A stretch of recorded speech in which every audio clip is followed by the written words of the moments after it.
Urmishadi back with us uh, to resume the sessions on deep learning. And just a brief introduction about her. I mean, I think most of you must have been attending her previous sessions as well. So she's a research fellow at the prestigious Indian Statistical Institute. She's doing her PhD over there. I apologize for background noise from my end if there is any. And without further ado, I would request her to resume where we last stopped in these sessions. And if my notes are correct on it, it was somewhere around cross validations and how usually we deal with validations in these setups. I could be wrong.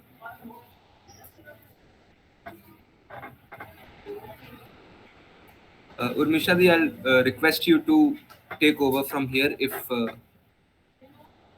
can hear me. Yeah. Thanks, Pratik, for the introduction. So I think what you noted about the notes, that was session 2 notes. Last in session 3, Abhrodipta discussed about the distribution shift, environment shift, the possibilities in a data set. That was last discussed. Okay. Now I remember. I think I noted that in a different text file. So I have one text file with your name on it, and that's where Right, it's right. coming at. So no issues. Yeah. Okay. So shall I start? Yeah, sure.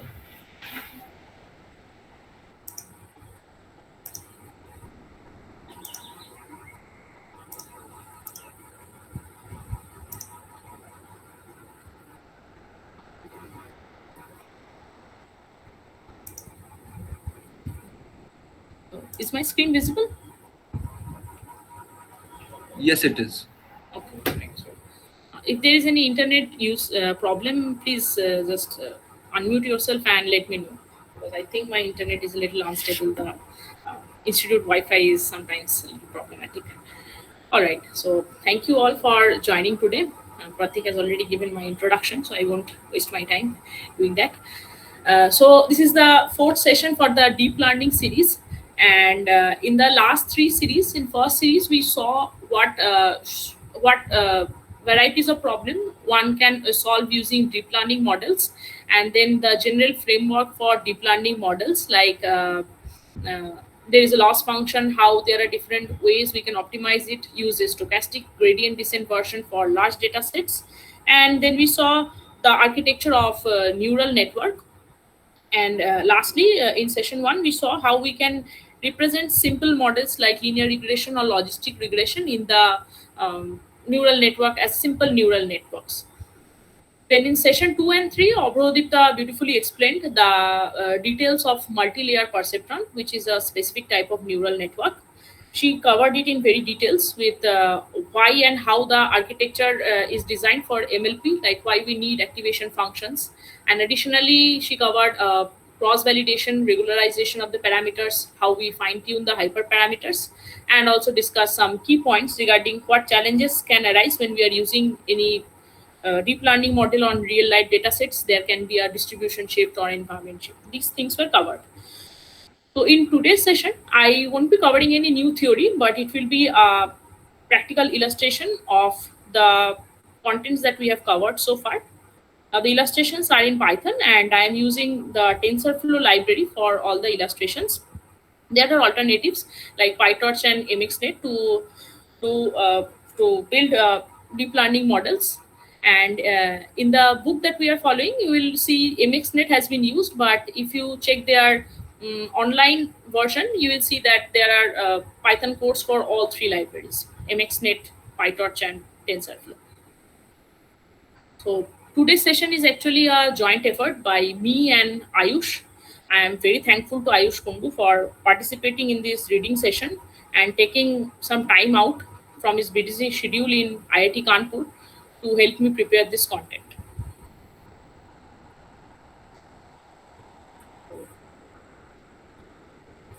Things that I'll be covering in today's session. First is we will see a small implementation of multi-layer perceptron in a data set. Basically, we will do it in two steps. One is from scratch, and the other one is using inbuilt codes.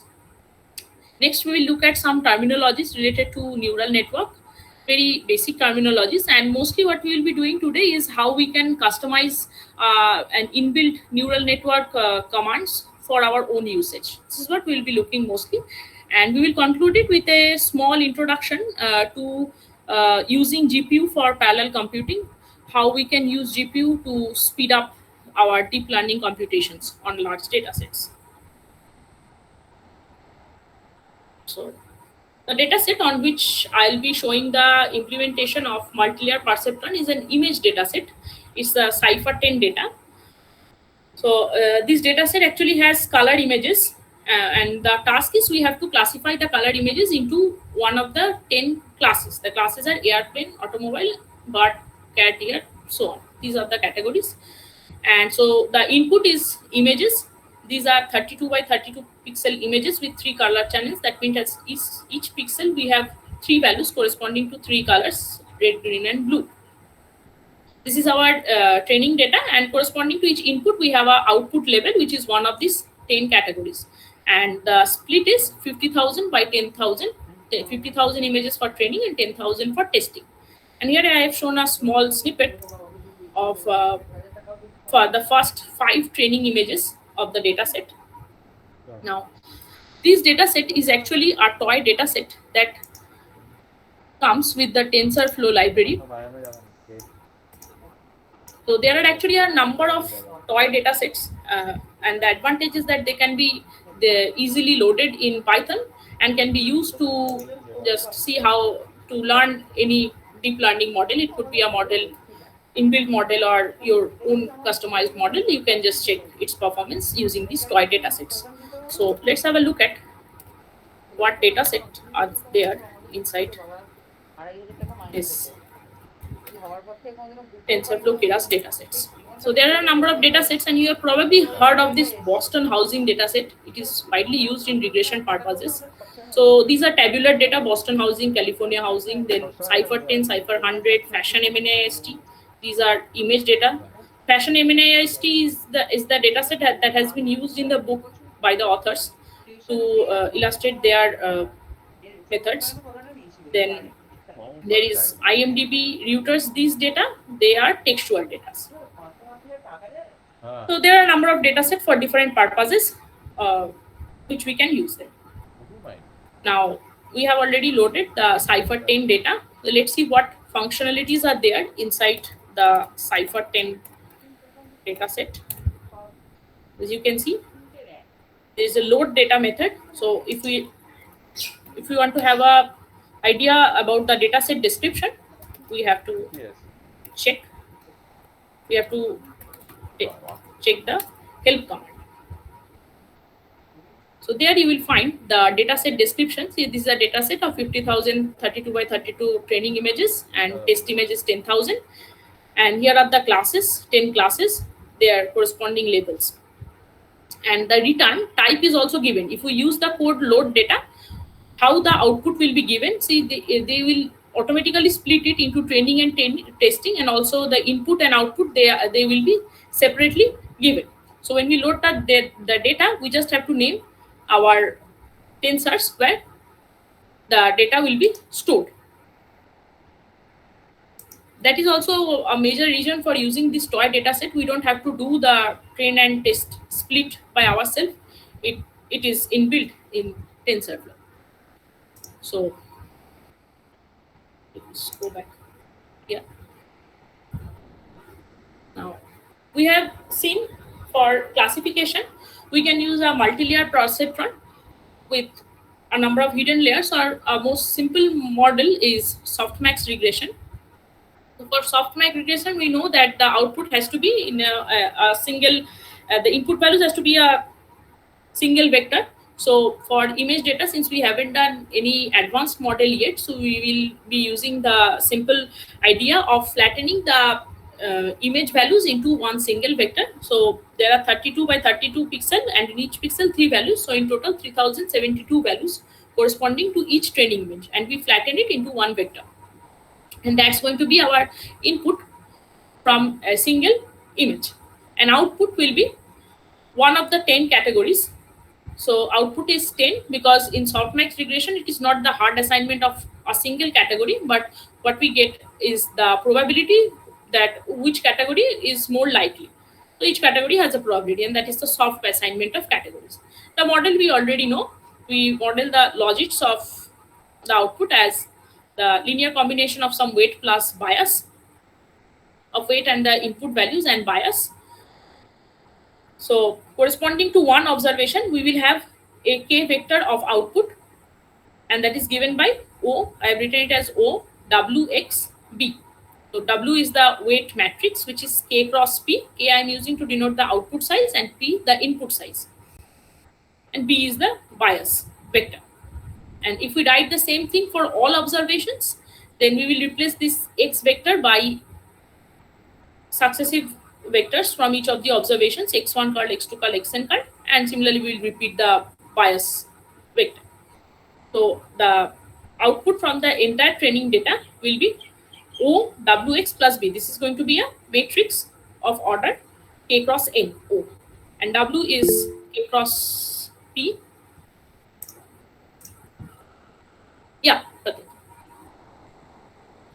Yeah, so just to ensure I'm getting the dimensions correctly, if you go back to the screen of the slide, the first part displays it for one observation, Right. whereas when you generalize it, and in the generalization, I am guessing W remains the same. It remains Yes, K cross P, but X curl becomes the big X, which is P cross N. exactly. Yes. Yeah. So, Yeah. okay. And what happens to the B vector? Does it become a matrix or? Yes, now it's a matrix. This bold-faced B is now a matrix k cross n, because in both sides the orders has to be same, and all the columns in B are B card. Okay, got it, got it. Thanks. So in Yeah, the small columns, letter confused me. That's why I wanted to confirm. oh yeah, actually the difference is that this B here in bold-faced, this is a matrix. That's why I make it bold-faced, and B card is the bias vector. Now this is repetitive, so if we look at the actual parameters to be estimated, then it is actually just the vector B card and the weight matrix W. Okay, thanks.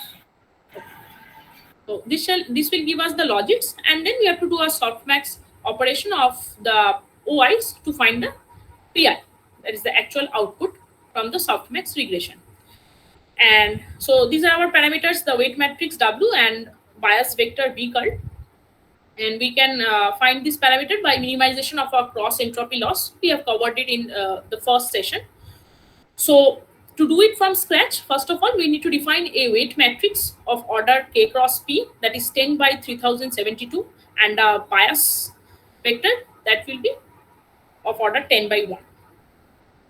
So here it is. First of all, we mentioned the input size and output size. Oh, before going into that, let us have a look at the images. So in Xtrain, I am storing the training images. So if we check the size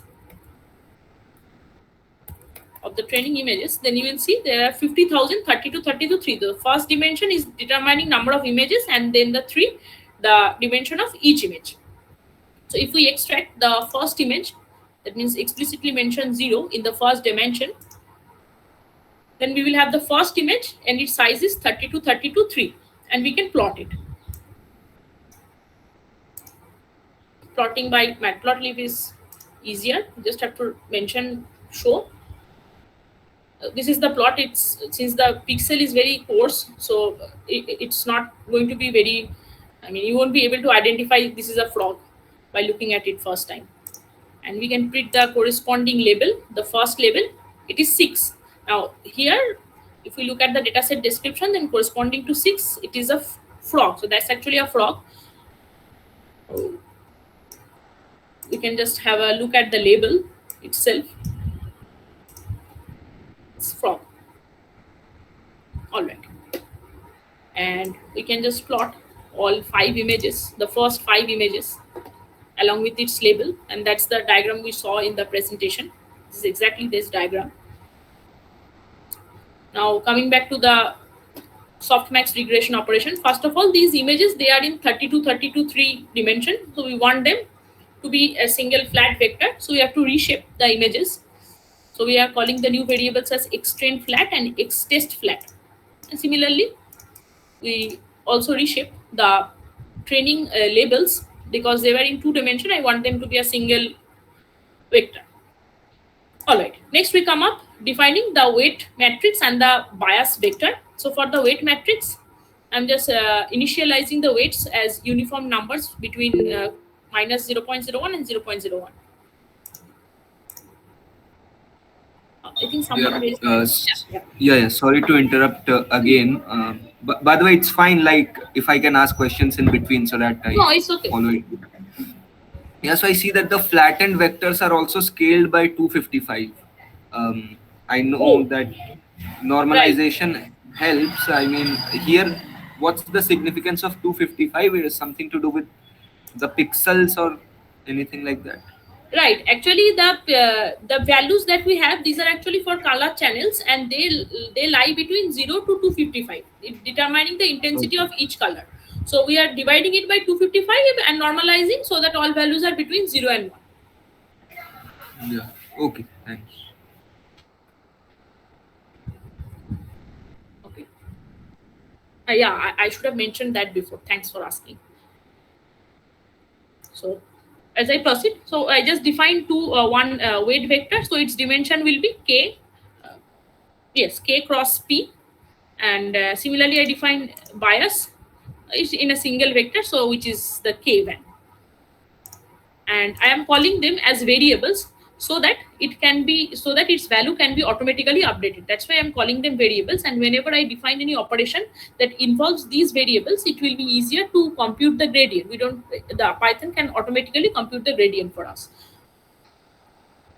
All right, so the first task is we have to compute for any given weights. We have to compute this matrix O as Wx plus B, and that will give us the logits.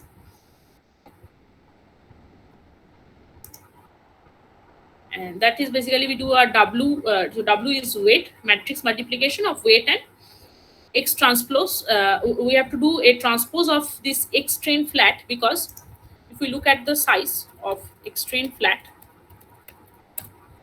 it is actually n cross p, so it has to be p cross n. That's why I did a transpose. And then for bias, I just wrote a second dimension for bias. However, the bias is defined with a single dimension, so whenever I write bias adding a second dimension and saying none, what Python does is it automatically extends the bias vector n times, so that the addition is conformable with wx, because wx is k cross n, so it automatically makes the bias vector k cross n. So this special feature is actually known in Python as broadcasting mechanism. So with this, we have computed the O matrix. Now, what we need is we have to find out the entropy loss given this current assigned values on the parameters, or that is the matrix and the vector. So we don't have to do much. There are actually inbuilt codes for that, where we just have to supply the training labels and the logits, and it can automatically compute the entropy loss. So if we look at entropy loss, it gives the entropy loss corresponding to each output separately. Sorry, each training image separately. That's why it's of 50,000 size. And but what we need is actually the summation of these losses, sum or mean, whichever is convenient to consider.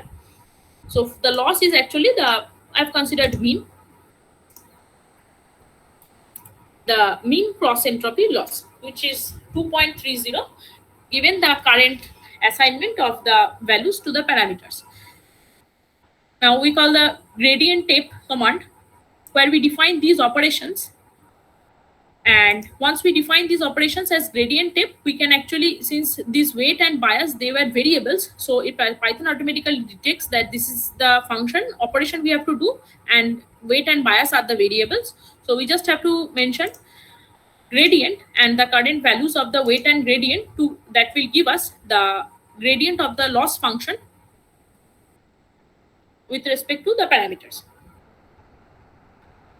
And then what we have to do is now just update the values. Updation is pretty simple. We have to just subtract from the current value. Assign sub will do the subtract, the gradient times landing rate from the current values of the parameters and assign that new value to the variable. And now we can check whether the loss has changed or not. Now the loss is 2.72 after updating the parameter once. Previously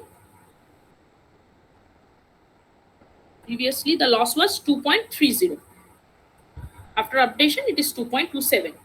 So since this is a very large data set, we want to do this updation, but not on all the training observations at each time. What we will prefer is a stochastic gradient descent, where we choose a smaller subset of training data to update it. That's why we mention a batch size. Learning rate, we are keeping it to 0.02, and we are using, say, 1000 iteration steps. And I'm going to keep a track of the loss, I mean the cross entropy loss after each iteration. That's why I've defined a blank array. And then for 1000 iterations, I'll just replicate the process every time I shuffle the observation, take say my batch size is 256, so 256 data points. Then with 256 data points, I will compute the loss. Well, weight and bias, they are already defined as variable, so no problem. It is the same operation that we have defined before. And then compute the gradient and update it. So this is just to keep a track of how fast the iteration is running. Since I'm using a small training data every time, it is running quite fast. But if I had done it with all the data points, it probably would have taken me 40 to 50 minutes to do this. And after the iteration, now in my variables weight and bias, I have the updated values. So this is a graph of how the cross entropy loss has changed over iteration. You can see that in successive steps there is up and down, but overall the loss has decreased from 2.3 to around 1.8. All right, so currently whatever values we have inside my weight and bias variable, they are actually the optimum values. Yes, I think someone raised a hand. Yeah, Pratik. Yeah, so that interesting plot which we just saw on the loss, the way it is having a decreasing trend for sure, but it is Right. fluctuating as well.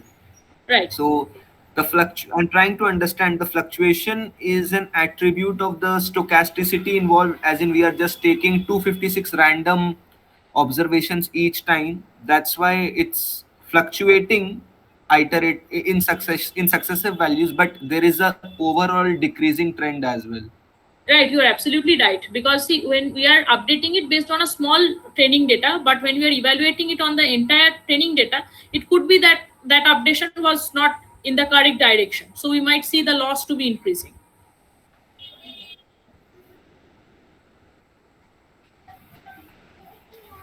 You're right. So like to contrast it, you are saying if we had used the entire training data, assume we had 45 minutes and we just zipped past through it, uh, how would this graph change according to you? No, actually, even if we use the entire training data set, it will still show some fluctuations. Maybe that not this level fluctuation, but there will be up and down in successive steps, because see, you will be moving around the true optimum value, that means the minimum value. So once the loss is minimum over there, but obviously if you are using, say, a very large learning rate, you will see a lot of up downs. You won't be going in one direction. Once you will go to the left of the minimizer, then to the right of the minimizer. So there will be fluctuations if we use a large learning rate, but if we use a small learning rate and the entire training data set, there won't be this much fluctuation. Okay, got it. Thanks.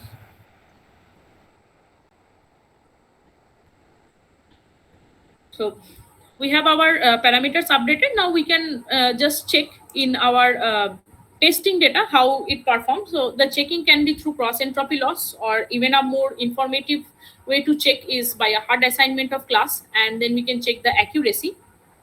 So in the test data, now we compute the similarly what we did, O equal to Wx plus B. We do the same thing here. Now weight and bias at the updated values.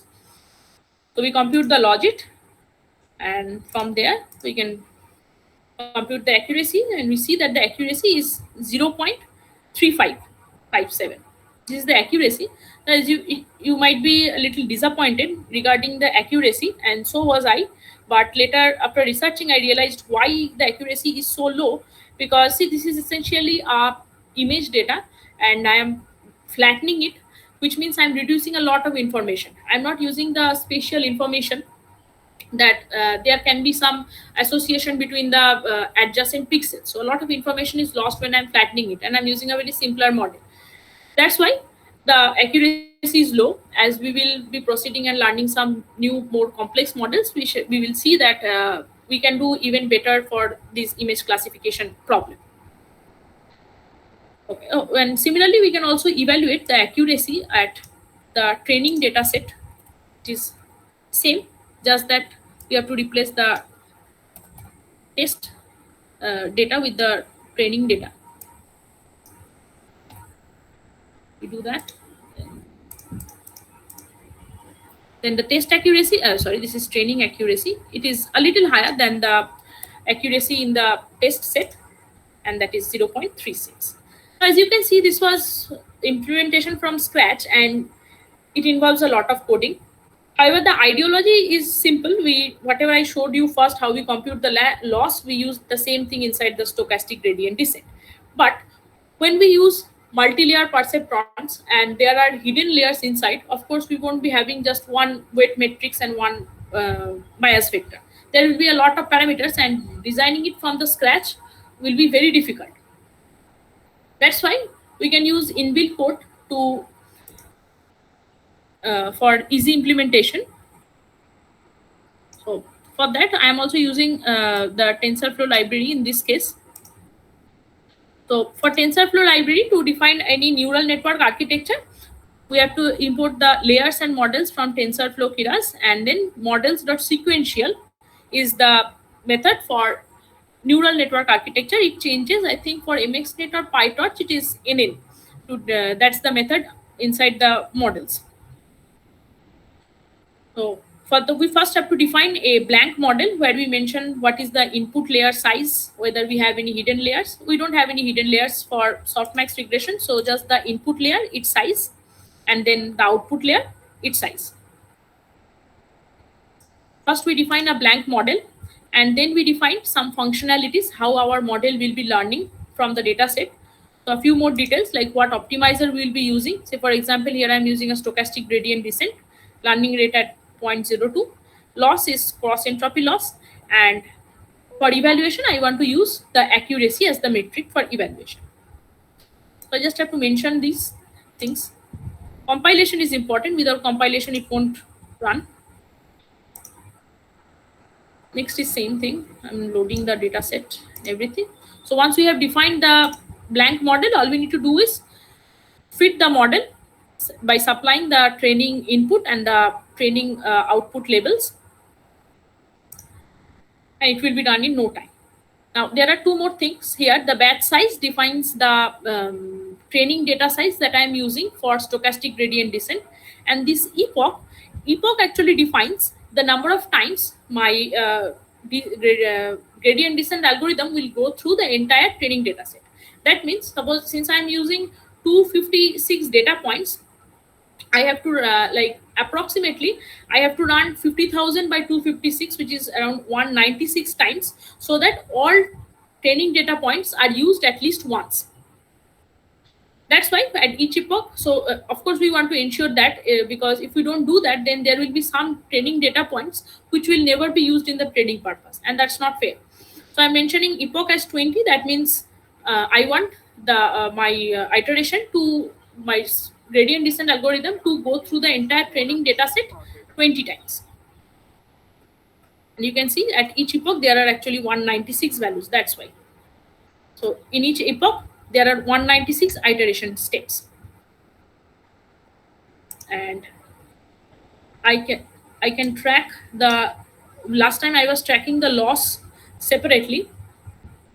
This model fit, it automatically tracks the loss at each epoch. It doesn't compute it at each iteration step, but at each epoch. So, let me run it separately. Yes. Yeah, just requesting you to explain the 196 iteration steps per epoch uh, again. I didn't quite get that. So there are 20 epochs, and I I look at epochs as iterations only. But now, like you said, there are 196 iterations Hmm. per epoch. So Hmm. it got a little confusing for me. Oh, see, the epoch thing is that since I'm using stochastic gradient descent here, that means I'm not using my all the training data points at each iteration. I'm only using 256 points. So if I you do that iteration say for 2 times, then there will be a number of training data points that won't be used for training at all. So I have to make sure that at least all the data points are used. Okay. Okay, so that's why if I'm using 256 at one go, of course the sampling doesn't occur without replacement. It is with replacement, but if I assume that it is without replacement, then approximately by 196 iterations all the data points will be used, because 50,000 by 256 is something around 196. Okay, got it. So that number, that stochastic gradient batch number times 196 is roughly the Hmm. Training training data size. set size. But Right. yeah, now I got another question from your answer. You said that we are not using sampling without replacement, we are using with replacement. Hmm. So why are we not using without replacement? Because doesn't it give a surer guarantee of covering the, I mean, it gives the guarantee that the entire training data will be covered. Uh, that's right, but I personally think the problem is for using it randomly, is that whenever you are not doing it randomly. So if I do with replacement, then it is kind of fixed what data points like no. With replacement means you have to keep track what data points was selected last time. Okay, so Yeah, I meant there is a that lot kind of of with memory replacement only. with replacement. Yeah, like I mean, sorry, I mean that kind of without replacement only. Without replacement with a kind of a memory track that I'm doing it 196 times. First Hmm. time I choose 256 without Hmm. replacement, I keep a note Hmm. of that. Second Hmm. time I choose a different 256 Hmm. and continue so on and so forth up till 196th block. Yes. So if you do it with replacement, you have to keep a track whatever you have done last time. Without replacement, you don't have to keep a track.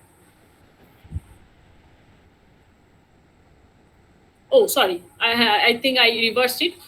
Without replacement, I don't have to. I have to keep a track if I am doing it without replacement. With Yes. replacement, no track. The entire motivation was like it's a what if question. Like, what if we went this sophisticated without replacement route? Hmm. Would you do you think it would have been better, or like it beats the purpose of what we are trying to do with randomness over here? Like, what are your thoughts on that? Mm, I think no, it won't be a problem if we use without replacement.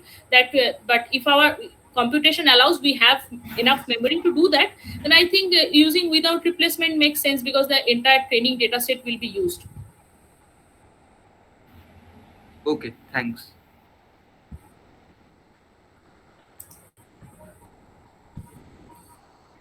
So this is the decrease in loss, the cross entropy loss over the epochs. This is recorded after each epoch. That is 196 iteration step. What was the resultant cross entropy loss on the training data? This is, so it has decreased, and this is the accuracy plot. You can see it has increased accordingly. And now for evaluation also, this is very easy. There are inbuilt commands inside the TensorFlow models. So we just have to evaluate it and mention the test input and test labels, so that it can compute the accuracy. And the accuracy is 0.371. It is a little higher than what we did last time, because that was, I think, had only 1000 steps, and this one is more than that. And the test training accuracy on the training data set is 0.38, a little higher than the test set. So this is the mm, very rough way of doing multi-layer perceptrons. But of course, we know the standard procedure. Whenever we want to have a customized model, we prefer doing it from scratch. But if it's not, we can use the inbuilt command. So what I'll be showing next is that we can use custom built neural network model, but for that we don't have to write the code from scratch. We can actually manipulate this sequential method and build custom neural networks for our purpose.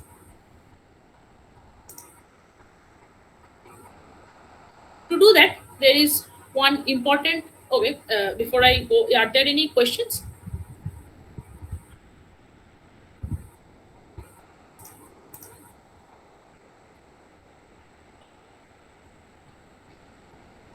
I think not. So I'm continuing. So a neural network block is actually a group of layer belonging to a network. So it can be a single layer or it can be all the layers that can constitute a block. Now this block design is actually very useful when we have complex network. There can be a group of layers that repeat itself.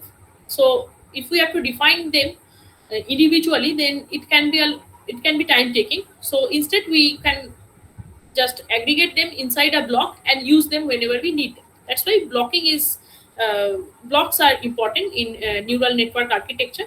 Now, we have seen so far is multi-layer perceptron. Their blocks are not very frequently used, as we will see other neural network structures like CNN and RNNs. Their block structures can be useful. So whenever we define a block, we have to make sure of two things. First is a forward propagation function. That means the block should take an input and give an output. That is the forward propagation function, and gradient for back propagation. So if it involves variables, then there should be a gradient. Automatic way we can compute the gradients. Whenever we define a block, we have to make sure these two functionalities are there. Let's have a small example. So here I have considered a neural network. Input layer has 3 units. There are 2 hidden layers with 5 units and third hidden layer with 6 units. Output is 2 units. So I can use the same code that I did last time.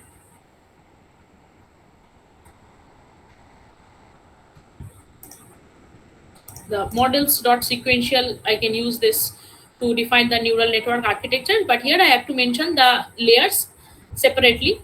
First hidden layer, second hidden layer, third hidden layer, and the output layer. Now you can see I haven't mentioned the input layer in this architecture, and that is not required because once we pass data through this network, it will automatically know what is the input size. Whatever the data you first pass through the network, that is going to be the input size.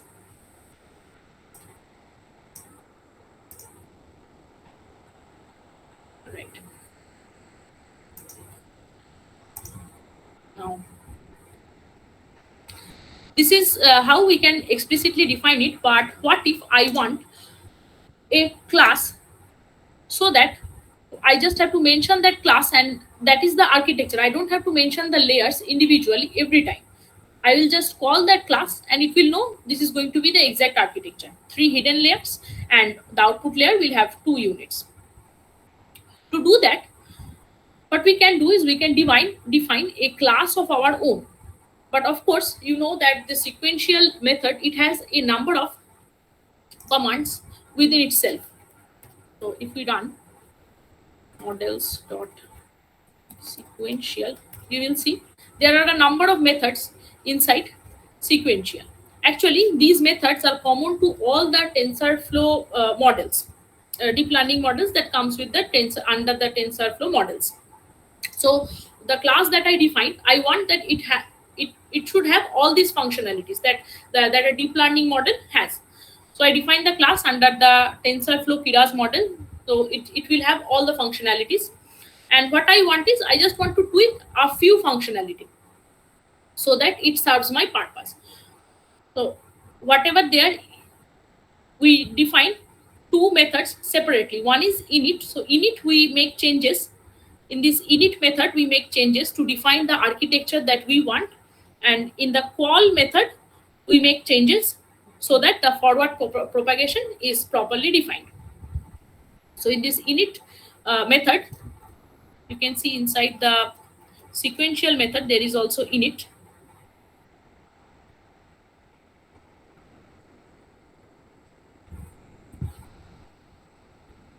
Yes, here it is, init, that contains the architecture, but here the architecture is more less user defined. It lets the user define the architecture, but here in it I am specifically defining the architecture. And then the call function, I'm also tweaking that call function to make sure that my forward propagation function is properly defined. And now this is my new class MLP, and now I don't have to mention the layers individually. I can just write MLP, and this net will have, this model will have the same network architecture that I want. All right. So I can also check whether the methods are there. So you can see whatever the methods that TensorFlow Keras model should have, these methods are also inside my MLP class that I have defined. I didn't define anything explicitly, all these methods, but these methods are now under my defined class MLP. So this way we can define our own class. We can make changes in some other methods inside this MLP to get a different sort of customization.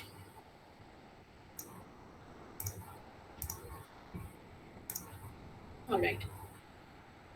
This is a little more complex network architecture than we saw. So here you can see I haven't mentioned the input layer. So there are 6 hidden layers, and you can see there is a repetition of 1632 layers. There is a repetition. So if we just stack 16 and 32 nodes as one block, then this architecture just corresponds to repeating this block 3 times. And that we can do easily. We don't have to write the 6 hidden layers one by one. We can just define a block as block 1 where we add the 2 layers. We define an architecture with these 2 blocks. You can see there is a 16 block I have added and a 32 block. And then I define a second block where I repeat this block 1 3 times. Just add this block 1 3 times. So adding a layer and adding a block inside a network architecture, they work similarly. Just have to net dot add and then block or layer, whatever it is, can add similarly. So once I have defined this block where it repeats 4 times, so all 6 hidden layers are defined as one block in block 2. So if all I have to do is just add this block inside block 2, and I will get the answer. This will give us the network architecture model adding all the 6 hidden layers. These are some easier ways to compute the to set up our network architecture. Now a few more things about whenever we are fitting a multi-layer perceptron, there are a few things we might be interested in. One is accessing the parameters. The more hidden layers or the number of units in hidden layers we have, there will be a number of parameters. But it could be that we are not interested in all the parameters. So we might be interested to look at some particular parameters of some particular layers. That can be done. So we will look at how we can access the parameters of a model. So we can consider this nested model, or no, let's first consider a easier model. Say suppose I define a network architecture with one hidden layer that has 2 units and an output layer with 2 units. I haven't defined the input layer.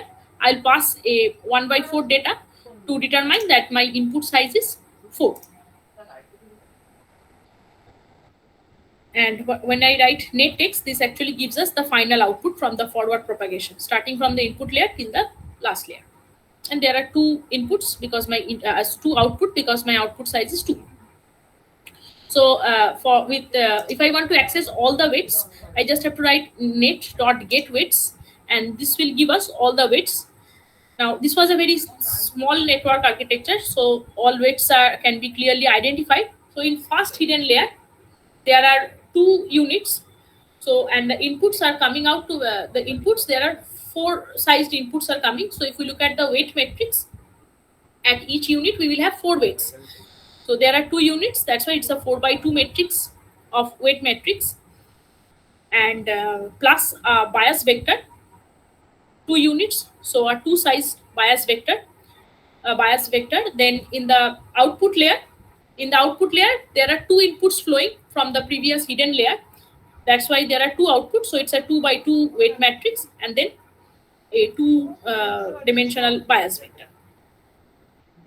So these are all the weights from the simple network architecture. You can access the weight of a particular layer. Suppose if I want to access only the weight of the hidden layer, which is the first hidden layer, I have to mention the layer number, which is 0 in this case, and dot weights, and this will give us the weights. First the weight matrix, and then the bias vector. Or I might be interested just to look at the weight matrix and not the bias vector, then I can explicitly mention the first comes the weight matrix, then the bias vector. I can just mention and have a look at the weight matrix. And in a more complicated design, such as this one, accessing parameter can be a little different, because here the model is hierarchical. So if we consider what is our first model, first model is actually first model, not first model, first layer. First layer is actually what we defined as block 2, because we added it as a single layer inside the block. So that's like my first layer in the model, which will have all the 6 hidden layers. So here we have to follow a hierarchy. So first layer will be block 2. Then inside block 2, I have to mention which unit I am looking at. So suppose if I want to access, say, this weights of the second hidden layer, first I have to mention the first layer, which will have all the 6 hidden layers, and then I'm looking at the block 1. So another layer which will give us block 1, and then the second element of block 1. As you can see, dot layers, first I mentioned is the first layer, which is the entire 6 hidden layers. Then the first block from that hidden layers, it is 3 repetitions. So the first repetition, and then the second layer from the first repetition. And,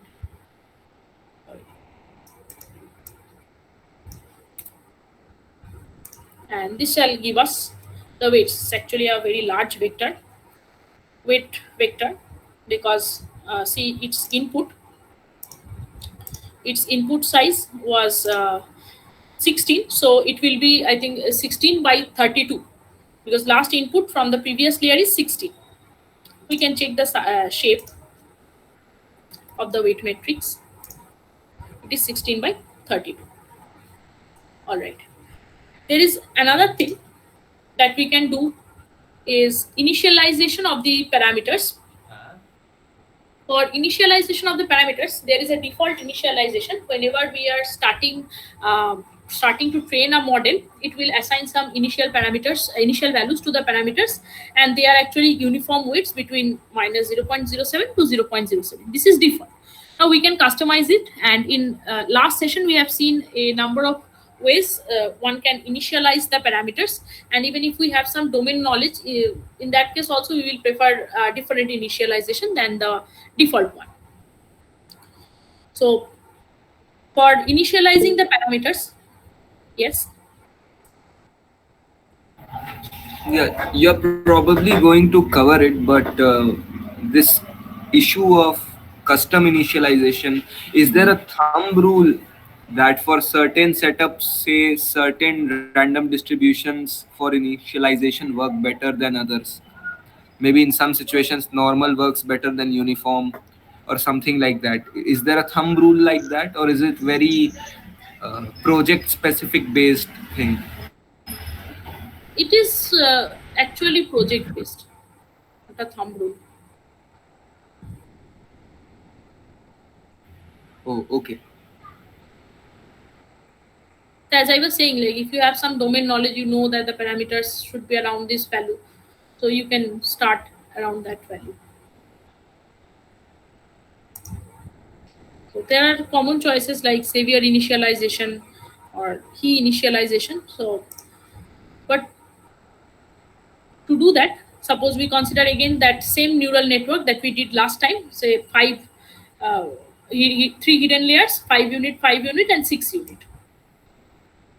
Suppose I consider this, and now I define once again a customized class. I'm calling it MLP, and here I make a few more changes that I did last time. So in this init method, I define the hidden layers explicitly, and here I add a additional command which says that the bias initializer, I'm making them to be 16 for only for the first hidden layer. So this is just one example of customization. I can add different customizations for hidden layer 2 and 3. Basically, we have to just define it inside the class, what initializer we want, and then we have the class with this preferred initialization. And now if I check the weight, say I have made changes in the bias vector of the first hidden layer, so I'll check the weights, the bias vector for the first hidden layer. So layer 1 weight, layer 1, so it's 0, and weight, second set of weights, which is the bias vector. Say it's all 16 because I have initialized with the constant 16. You can use the other methods. You just have to mention, instead of constant, you have to mention Xavier if you want to use Xavier initialization. Another instance of customization could be defining layers so that two layers or maybe multiple layers, they share same parameters. Like in this architecture, suppose I have a network, input layer has 3 units, then hidden layer 1, 2 hidden layers with 3 units, output layer has 2 units. And I'm defining the output of the first hidden layer as these weights W1, W2, W3 transpose, and bias C1, C2, C3. Now again in the second hidden layer, I'm using the same weights. Okay, W1, W2, W3. It will be using the output of the first hidden layer as input. That's why I've written H11, which defines the output of the first hidden layer, but the weights are same. That means it doesn't have separate weights. Whenever I'm updating this W1, W2, W3, it will, whatever value it is assigned, same values will be for the parameters of the first hidden layer and also for the second hidden layer. And to do that, we just have to define that layer first, which we want to share across the network. So we define this layer with 3 units, and then inside the network architecture, we explicitly repeat this same layer. Yes. So for this instance of shared layers, is it like only the structure is shared and the weights are different, or the weights are also same for the layer which is shared across places? The weights are same. Okay, so it's essentially the same layer with same Yes. weights, Yes, which is same layer. replicated. Okay. Right. Actually, we can also customize what is the computation that the layer is doing. That also we can customize. Every time it is computing the linear combination and applying a activation function, we can actually explicitly change the computation as well inside each layers. All right. So as you can see, I am saying that first layer and second hidden layer, they will have same parameters, and we can check whether they have same parameters or not. So for the first layer, if I check the weight matrix for the first layer, sorry,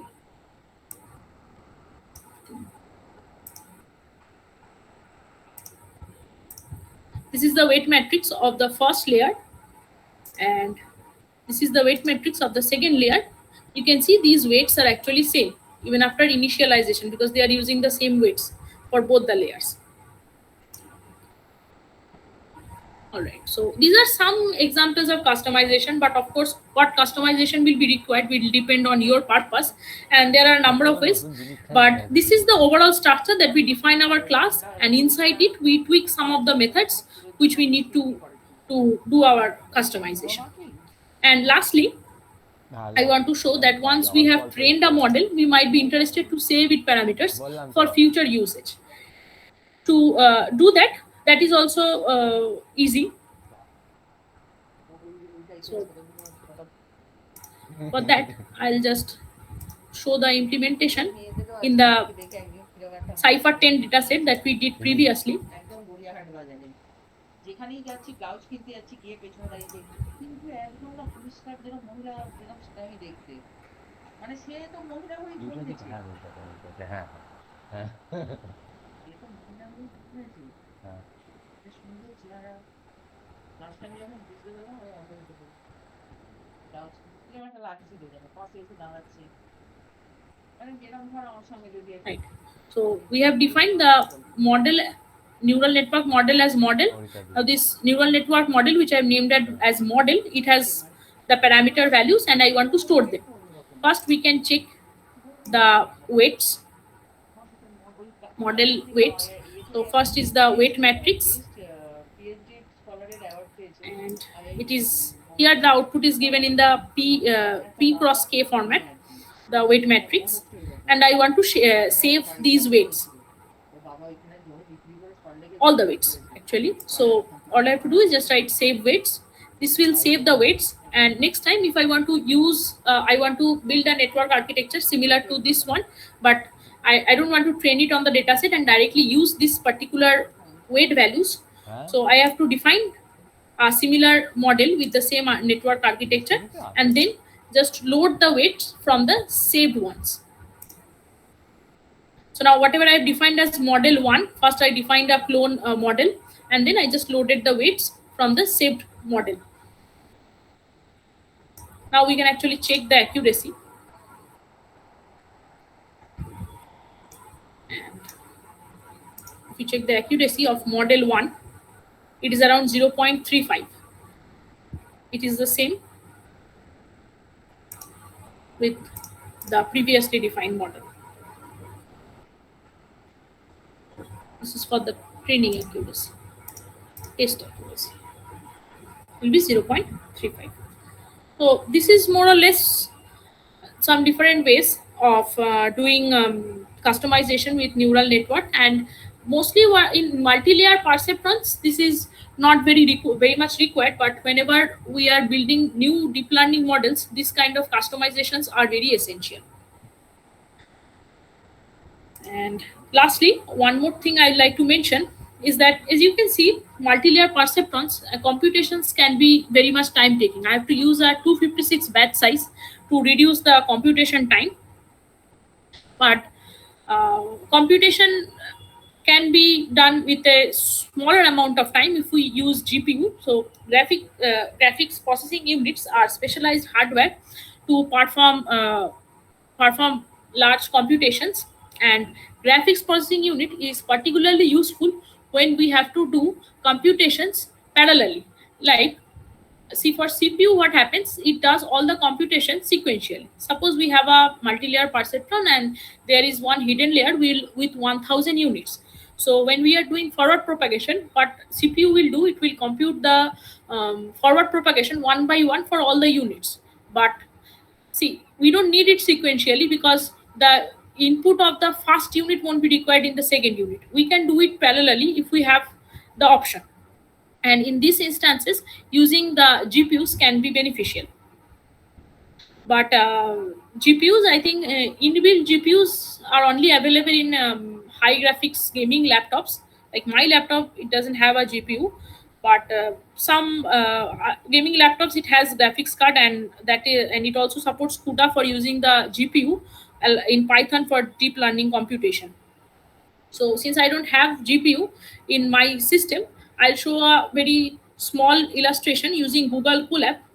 In Google Colab, you can use GPU.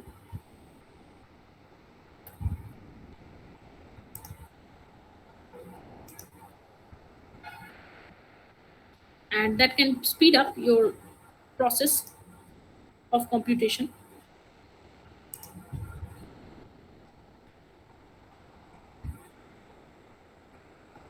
I've kept some codes to run. Is my screen visible? Yes, it is. This will be a very short illustration. I'll just take 5 more minutes to finish this, and this is the last part of my presentation. So if you create a new Python notebook in Google Colab, First of all, you have to check what you are using. So either the hardware accelerator could be CPU, GPU, or TPU, whatever. Suppose I want to use GPU. So I'll mention GPU in my runtime type. And now I define a variable, and I can check in which device it is saved.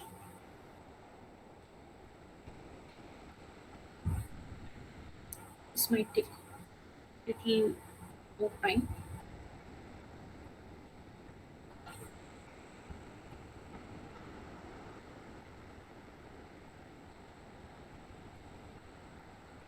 So you can see I have selected the hardware accelerator as GPU. So the variable that I have defined, it is stored in GPU.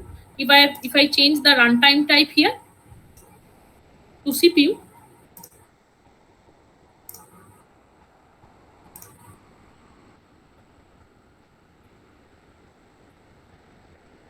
this will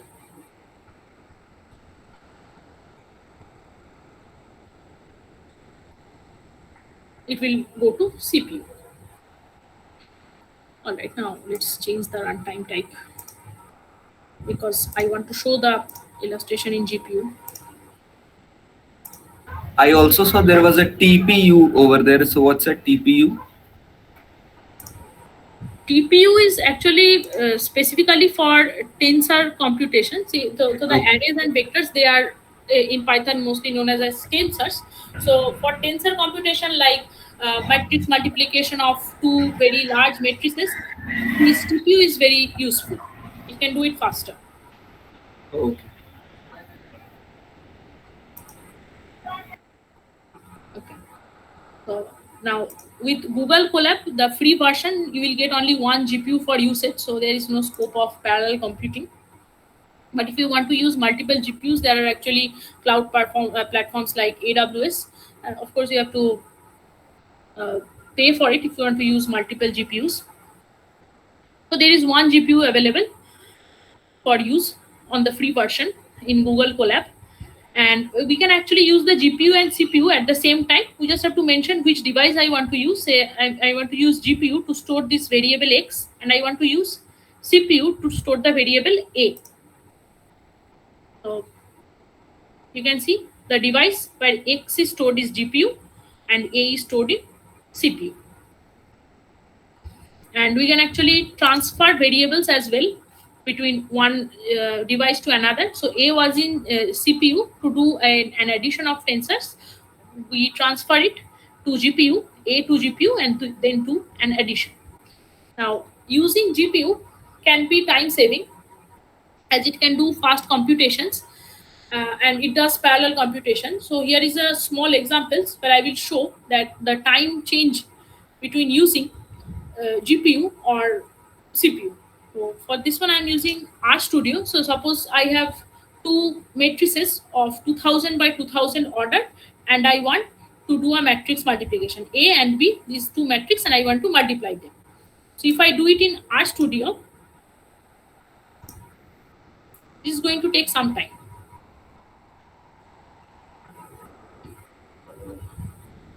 It took me 6 seconds to compute the matrix multiplication.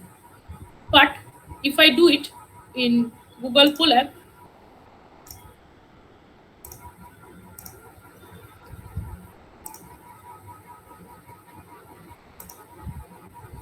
same matrix, 2000 size, it took me 0.12 seconds. You can see how fast this calculation was, but that doesn't mean I'm discouraging you to use RStudio. I myself use R, but if you are doing simulations and you have these large multiplications that you have to do, you can use GPU to save some time. Well, we shall see if we can use GPU in the next chapters for faster computations. But for now, this is it. Oh, yeah, and few more things I like to mention that, see, using GPU, it might think that we are speeding up the process, but there is one thing we have to keep in mind that whenever we are doing parallel computing, we have to assign to each GPUs what particular task it should do, and that is a little complex. So only when you know that the computation is huge and parallel computing can reduce a lot of time, go for use parallel computing. Else, I think it will be more time taking and complex. If for simpler calculation you do parallel computing, so it does has some advantages, but we have to be very cautious when we are using it, whether we should use it for the purpose. So that will be it. Thank you all for staying connected and listening.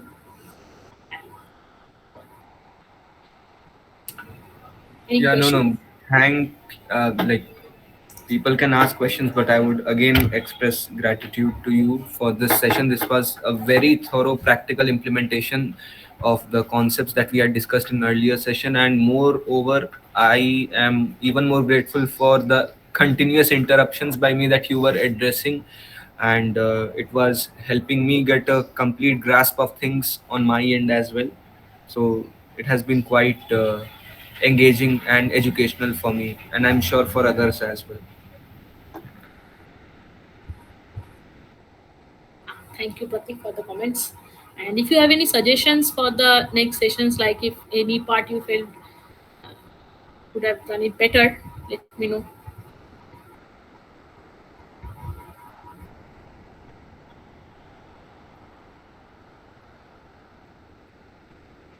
Yes, I can share the codes. Absolutely. And thanks to Pratik. I think now we all are waiting for that day where you'll show us the some code for how to create generative AI from scratch.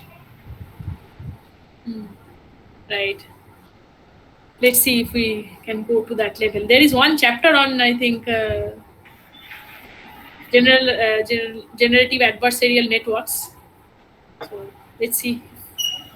Let's see something new from there.